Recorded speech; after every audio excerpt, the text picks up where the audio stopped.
ఇది మీకు తెలుసా? ఏడాదికి 30 కోట్లు ఇచ్చే ఉద్యోగం ఉందని, అదే ఒక లైట్ హౌస్ నిర్వహణ చూసుకోవాలి. సంవత్సరానికి 30 కోట్లు ఇస్తారు. మీపై పెత్తనం చెలాయించే వాళ్ళు కూడా ఉండరు. అసలు మీకు మరో మనిషి కనిపించరు. చుట్టూ సముద్రాన్ని చూస్తే ఎంజాయ్ చేయొచ్చు. పాటలు పాడుకోవచ్చు. మన ఇష్టం వచ్చింది చేసుకోవచ్చు. మరో పని ఏంటంటే లైట్ హౌస్ మీద ఒక పెద్ద దీపం ఉంటుంది.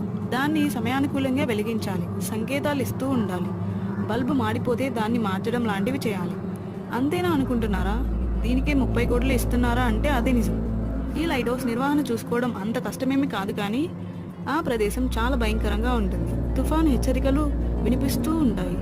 ఇక్కడ అలలు ద్వీపపు స్తంభాన్ని ముంచేస్తుంటాయి. అదే జుమాన్ లైట్ హౌస్. ఇది సముద్రపు ఒడ్డున కాదు, సముద్రపు మధ్యలో అలలలో ఉంటుంది. ఇది ఫ్రాన్స్కు వాయు దిశలో, చుట్టూ ఎలాంటి భూభాగంతో సంబంధం లేకుండా బ్రిటాంగి అనే ప్రాంతంలో శిల మీద నిర్మించబడింది. అక్కడ పలకరించే నాదుడు కూడా ఉండడు.